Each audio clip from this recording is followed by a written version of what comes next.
What is going on YouTube? It is me, your boy Jerron Akeem, and I am back with another video. And as you can see from the title, today we're going to talk about basically how to get into healthcare. Now basically this is my personal opinion, my journey, because I myself used to work in healthcare, so what not other way to share this video. And actually someone one of my subscribers actually requested that I talk about this topic, so here we are. So basically we're going to talk about how to get into healthcare, what are some of the entry-level jobs or positions you want to look for when you're trying to break into healthcare, what are some of the easy ones. So basically I'm going to give you basically my opinion, my overview of what I've worked and also what I know family members or friends, positions they start out in as well in healthcare. So let's get into it. Alright, so the first position that we're going to talk about is basically medical records, which they're now calling it health information technology is another word for it, same thing. So in this role, basically your primary responsibilities are keeping track of patient information to help ensure quality care, maintaining confidentiality of patient records, and also making sure everything is billed properly. So if you ever had to call a hospital to get your records or you need them transferred to a new doctor, more than likely you're reaching the person in the medical records department. So in this position, basically you're just handling a lot of the patient records, making sure they get to where they need to go, scan, fax, whatever you have you. So that's more of the entry level type position. For that role primarily is more so, if you're trying to get into having that customer service base, because like I said, you are dealing with patients, you're dealing with urgency. If somebody needs something for a new doctor, they moved out of state and X, Y, and Z. So medical records, or another word they like to call them, is health information technology, is one of the best entry-level jobs you can get into working in a hospital. All right, so the next role we have up is basically a medical coder. Now, a lot of people, when they start off working in medical records, medical coder is a position that a lot of people, they get promoted to. Now, with being a medical coder, nowadays, these days and times, all they require is a 2-year college degree, if that. Now, a lot of times I see people who move up, or you want to work, and they have outpatient medical coders and have inpatient. So outpatient is more so the entry-level job for being a medical coder, and then inpatient is something that you wanted to get promoted to, because inpatient medical records, trying to code those are more in depth, because like I said, these patients are staying in the hospital for more than 1 to 2 days. They're staying overnight, so they're considered inpatients versus outpatient just coming in for a routine visit or outpatient surgery, and they're going home the same day. So those medical records are a lot easier to code. But if you don't know what a medical coder is, basically converting patient medical records and physician notes into design codes so insurance companies can accurately bill for the service the patients receive. So basically you're taking the doctor's notes, compiling those into medical records and then medical codes, and then that's what the insurance companies use to bill you for the services that were rendered. So like I said, medical coder is a really lucrative career field a lot of people sleep on. I myself was trying to go into the medical coding route, but like I said, it was just one of those routes that as I got into my and my healthcare career, I found that I kind of wanted to do something a little bit more techie-ish. So that's why I didn't pursue that route with being a medical coder. But like I said, it is something that is, it can start off as a remote job. Like I said, if you want to work from home, really don't want to be in a office, hospital setting, that's the type of job where basically you'll start off working in the hospital, or sometimes you just start off remote. But as you get more experience, you can just, a lot of medical coders have worked for 2 companies. I know some who work like a 6 a.m. to 2:30 for their first one, and then they have a part-time medical coding job where they can just pick up whatever hours they want to work, as long as they get 30 in the week. So I always say medical coder is also another non-clinical role that has a lot of flexibility. Like a lot of times it's just basically you can set your own schedule with certain hospitals or companies as long as you get your minimum 30 to 40 hours in the week or whatever your contract would work. So definitely look into medical coder. It is a lucrative career. I have family friends who are still to this day are medical coders, and they love it. They love more so the freedom. So definitely check out medical coders. All right, so our next role we have here is basically healthcare administrator. So in this role, you're a leader in the medical facility. You set financial goals for the facility. create policies that benefit patient care, and ensure that the facility stays in compliance. So a lot of people look into healthcare administration. Like I said, you can pick an office manager, practice manager. That is also another lucrative career field as well. That's non-clinical. Those kind of do tend to pay on the higher side of things.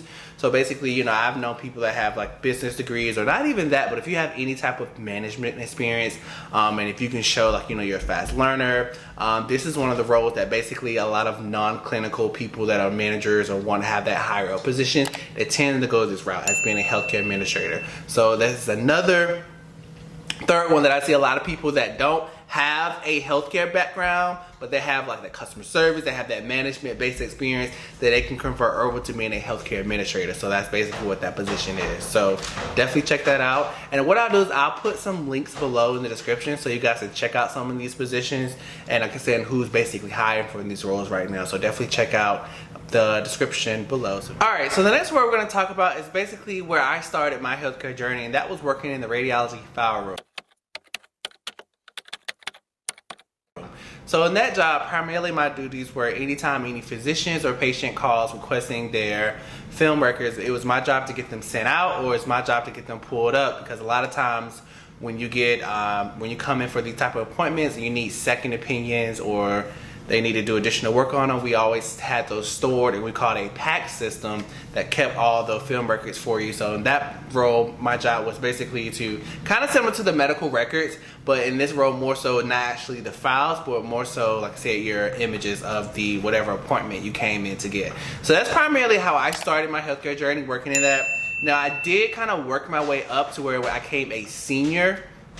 So basically in that role, that came more on the tech side, where we had what we call the PACS pager. So the PACS pager was anytime the radiologist or rad techs called, had issues dealing with any of the software systems that we supported, it was my job to help troubleshoot them and help them get it back up and running. Also at times where they can't pull up images, also do troubleshooting as well to help them get back up and running, because as you know, working in radiology, you know, you have people who are coming in to get, you know, things done for like cancer, ultrasounds, you know, all that stuff. So it's very important that we got all that equipment back up and running, so you know they can come in and get their appointments done and be out. So basically, so definitely check out, like I said, they call it different things. So mine was called a electronic image tech, some call them a file room tech. So I would definitely check out those type of positions if you're like on Indeed or LinkedIn, like type in those type of words, and then it should come up with those type of positions as well. Alright, so last but not least, I tell a lot of people, even if you do have like that kind of technical support background and you want to get more into the healthcare side, I would definitely look up a lot of companies like Allscripts, Epic, Cerner. Those are the type of the companies that I work with doing technical support. So basically, more so, these are software programs as well. So people call in, say, hey, you know, this doctor can't pull up this patient, or I sent this lab and, you know, LabCorp and they're not retrieving it. Can you help troubleshoot? So a lot of times, a lot of those jobs also provide on-the-job training. So they're training you on what to troubleshoot and how to troubleshoot it if you run into this issue. So I tell a lot of people, you know, even if you have that customer service background if you have that customer service background from the go, and if you can be a good interviewer, I feel like any of these entry-level positions you can land. It's just that you just have to get in there, get in front of them, and basically I'll tell people, I show them that I'm a go-getter. I show them that, yeah, I may not know it, but I'm a fast learner, and I adapt to change quickly. And a lot of times I found that that's helped me get through the door, because I've had some positions that I had no business getting. So one of the positions I had in my healthcare career was I was an interface analyst.